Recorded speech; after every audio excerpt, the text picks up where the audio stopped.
Amis de la débrouille, amis du bricolage, bonjour. Aujourd'hui, je vais vous apprendre comment déceler une panne d'un cumulus, c'est-à-dire d'un ballon d'eau chaude. Vous vous levez un matin et vous vous rendez compte que l'eau elle est tiède ou elle n'est pas chaude, peu importe. Et qu'est-ce qu'il faut faire? Dans ces cas-là, on va aller sur le terrain, j'ai un chauffe-eau en panne et je vais vous apprendre comment déceler la panne. Avant d'appeler un plombier ou avant d'appeler un électricien, je vous expliquerai pourquoi il ne faut pas appeler un plombier, pourquoi il ne faut pas appeler l'électricien, tant que vous-même, vous n'aviez pas décelé la panne. Voilà. Vous aurez la réponse à la conclusion, alors restez jusqu'à la fin. Allez, on va sur le terrain.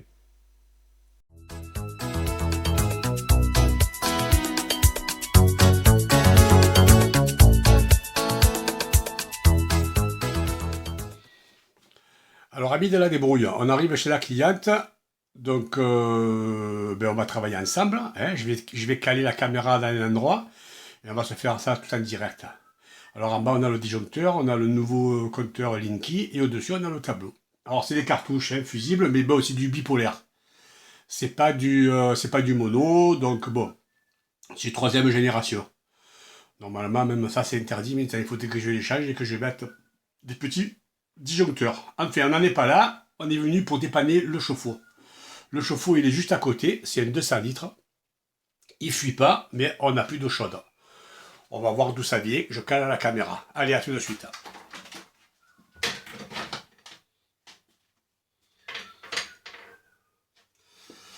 Allez, on y va. Alors on démonte le cache. 4 vis. J'espère que vous voyez bien parce que j'ai pas trouvé un autre endroit mieux pour caler la caméra. Alors c'est un tableau à 2 rangées. Vous voyez, une rangée et 2 rangées. Il n'y a qu'une rangée qui a été utilisée. La deuxième rangée, elle est vide. Donc là, attendez, je démonte. Je démonte. Voilà. Ouais, ça a l'air propre en dessous. Alors, on n'a plus d'eau chaude, d'accord? On ne sait pas si le courant passe à travers le tableau et alimente le chauffe-eau. On n'en sait rien. Donc, le premier travail à faire, c'est déjà de savoir si y a le courant qui arrive au fusible. Ok? Qui arrive. Sortie fusible. Alimentation. Contacteur relais. Sortie direction chauffe-eau. Donc, on va passer de automatique à c'est-à-dire en manuel. Forcé. On y va. Alors, on se sert de multimètre ou alors vous vous servez des testeurs comme j'ai moi, là, un testeur de courant. Hein. Courant continu, courant alternatif, franchement, ça suffit largement. Allez, on y va. Vous voyez, hop, j'ai le 220 volts qui arrive au fusible. Premier travail. On regarde, sortie fusible. Hop, le courant sort. Donc s'il sort, c'est que le fusible il est bon. Ok. Ensuite, on va à l'entrée ballon eau chaude. Pas ballon eau chaude, à l'entrée du contacteur. Hop, on voit qu'il est alimenté le contacteur, le relais. Je ne sais pas si vous voyez les lumières. Vous voyez les lumières? Voilà. Maintenant, on va regarder la sortie. Et oui, et la sortie, hop, on a le courant qui sort. Ce qui veut dire que le chauffe-eau, il est alimenté. Ok? Donc, première étape terminée. On va aller à la deuxième étape. Ce que j'avais oublié de vous dire. Hier soir, quand elle m'a téléphoné, la locataire, je lui ai dit de mettre le contacteur à 1. Et ce matin, de regarder. Et effectivement, c'est ce qu'elle a fait.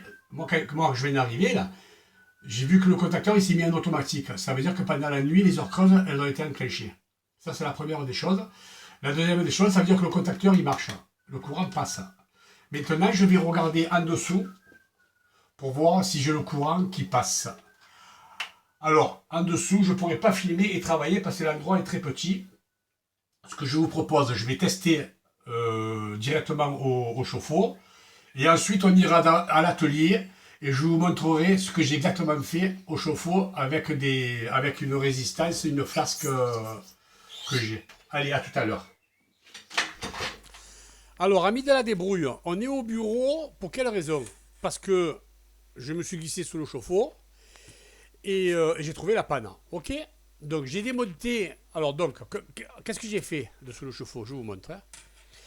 Le chauffe-eau, il est raccordé par les deux fils qui partent du tableau. Hop! Et ils vont sur ce thermostat. On appelle ça les thermostats à canne. En principe, 90% des chauffe-eau, ils ont ça comme thermostat. Hein. Bon. Et j'ai mesuré avec le voltmètre entre la borne neutre et la borne phase. Et j'avais le 220 volts. Donc j'ai dit, le courant arrive bien au chauffe-eau. On est d'accord jusqu'à là? Mais seulement, je ne sais pas si le courant passe ici. Et ça, c'est les cosses, si vous préférez. Je vous montrerai tard dans le garage. Hein. Je vous montrerai bien. Si vous préférez, le thermostat, il rentre dans un trou dans le chauffe-eau. Et il se clipse ici à la résistance. La résistance, elle est clipsée ici par ces deux cosses que vous voyez. D'accord? Le courant, il arrive d'ici, il passe, et il alimente la résistance, et ça chauffe. Ça chauffe, ça chauffe, ça chauffe. Et quand on arrive à la température, ici, il y a le cliquson, ce qu'on appelle, et il coupe. OK? Donc là, on a le réglage du thermostat. Et à l'intérieur, je vais bien vous expliquer et vous allez bien comprendre. À l'intérieur, vous voyez, je m'approche. Alors, ce que je vous explique, là, je l'avais expliqué déjà sur une ou deux vidéos. Je vous propose d'aller les voir, comment on fait un détartrage de chauffe-eau et comment on change une résistance de chauffe-eau. J'explique le thermostat aussi. Vous voyez ici, là, je vais essayer de mettre, voilà, ici, là. Regardez bien, ici, là, il y a un trou. Et à l'intérieur, il y a un cliquson, ce qu'on appelle. Un cliquson. Voilà, là, dans ce trou-là. Et si on arrive en surchauffe, qu'est-ce que c'est une surchauffe? C'est que le chauffe-eau, il a un problème et il demande au thermostat de couper parce qu'il monte trop en température. Alors lui, il saute, vous voyez? Il y en a qui ne le savent pas, ici, là. Il saute, pouf. Et vous voyez le pitchou rouge qui est à fleur, là, à fleur du bleu. Alors moi, qu'est-ce que j'ai fait? Je vous explique ce que j'ai fait. Hein. Donc j'ai mesuré de là à là, si j'avais le 220 volts. J'avais le 220 volts. J'ai tiré, je l'ai tiré. Donc si vous préférez, je l'ai un peu sorti jusqu'à là. Et j'ai mis ici le voltmètre, entre là et là. Et là, j'ai vu que j'avais plus les 220 volts. Donc si je n'ai pas les 220 volts ici, ça veut dire que la résistance, elle n'est pas alimentée. Et ça veut dire que le chauffe-eau ne chauffe pas. Jusqu'à là, on est d'accord. Alors, deux problèmes. Soit c'est le cliquson qui a sauté, c'est-à-dire le thermostat de sécurité, ou soit le thermostat canne, il est mort, il faut le changer. D'accord? Alors, quand j'ai vu que j'avais pas le 220 volts là, je l'ai sorti, j'ai débranché. Bon, j'ai coupé le courant au tableau, bien sûr. Hein. Je l'ai tiré, je l'ai débranché, je l'ai sorti. Et ensuite, je me suis amusé à le mesurer avec mon voltmètre. D'accord? En position ohm mètre. Et j'ai contrôlé la continuité entre la cosse, ici, et ici. Donc, on contrôle la continuité. Un, ça fonctionne. Et le deuxième, ça fonctionne.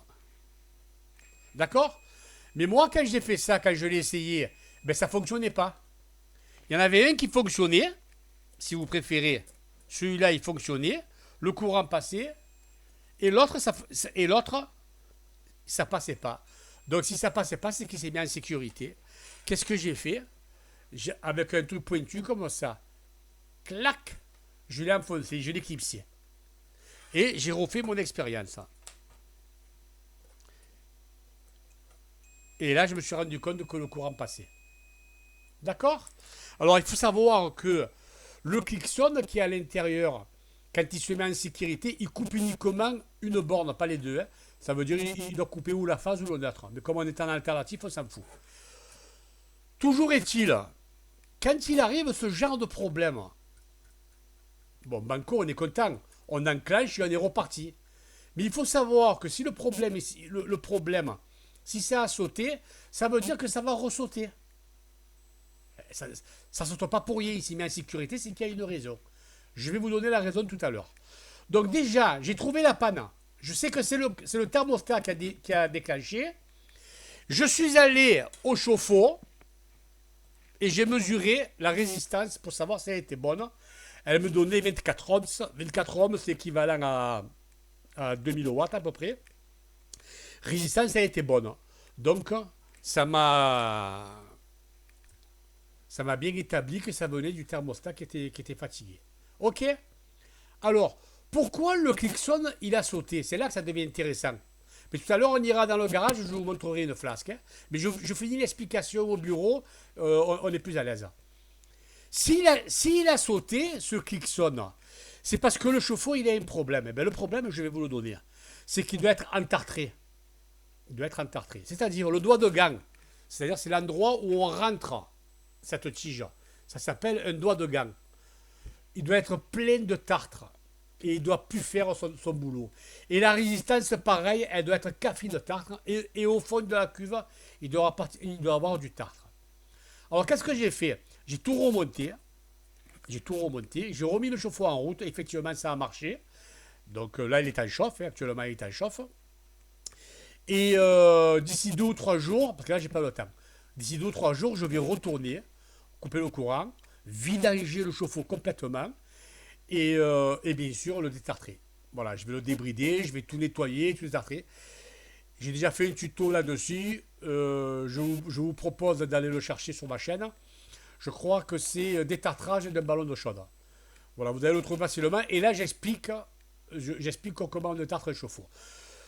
Le tuto d'aujourd'hui, il n'est pas consacré à la réparation ou à la cause, à dépanner la cause. C'est uniquement comment rechercher une panne. Alors, on va faire la conclusion en même temps, puisque je vous l'avais promis. Pourquoi il faut que j'aille m'appeler un plombier pour ce genre de problème? Le plombier, lui, il va venir et il va vous dire, madame, quel âge il a votre chauffe-eau, monsieur? Quel âge il a? Vous allez lui dire 8 ans, 9 ans, 10 ans. Il va vous dire, oh là là, il faut le changer. Ça ne vaut pas le coup de le réparer. Moi, je vais vous dire une chose. Et vous savez combien ça va vous coûter? Alors, je vous le dis, hein, en 200 litres, entre 800 et 1000 euros. Pas moins, pas moins. Même 150 litres, et entre 800 et 1000 euros. Il va vous annoncer le prix d'entrée. Il va dire, vous en avez pour 1000 euros, madame. Demain, je viens, je le vide, je vous le change. Bon, ça, c'est sûr, c'est à la portée de tout le monde. Mais, vous n'avez pas envie de le changer, votre chauffe-eau. Pourquoi vous allez le changer? Il ne fuit pas. La cuve, elle est bonne. Vous voyez? Je vous donne un exemple. Cette panne, c'est uniquement le thermostat. Il est entartré, ben on va le détartrer. Mais imaginons que ce soit le thermostat qui est lâché et qu'il ne soit pas entartré.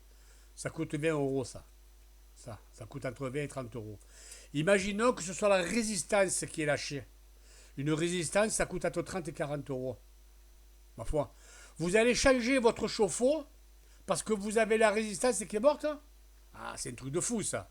Alors, là, je vous ai montré comment détecter une panne. Une fois que vous avez analysé cette panne, c'est à vous de voir si vous la réparez ou pas. Voilà. Amis de la débrouille, on va passer au garage et pour vous montrer un peu une flaque, comment c'est foutu et comment on nettoie une résistance et une doigt de gant. Hein? Allez, je vous dis à tout à l'heure. Alors, amis de la débrouille, on est dans le garage. Comme promis, voilà. Ça, c'est une flasque. Si vous préférez, ça rentre dans le chauffe-eau, à l'intérieur. Là, on a la résistance. Là, on a le fameux doigt de gant que je vous ai dit. OK? Et quand on descend au chauffe-eau pour le tester, c'est comme ça en dessous.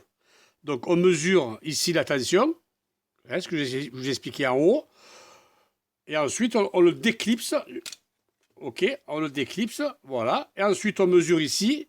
Et si on n'a pas les 220, on répare lui. Et si tout marche bien, à ce moment-là, on le sort. Et on teste ici la résistance. Vous voyez? On regarde combien elle fait d'ohms. Si elle fait 0, s'il n'y a pas de continuité, c'est que la résistance elle est morte. À ce moment-là, on change la résistance. Mais pour changer la résistance, il faut impérativement vider le chauffe-eau, débrider les 6, comme il y en a 1, 2, 3, 4, 5, 6, les 6 boulons, OK? et tout sortir, etc., etc.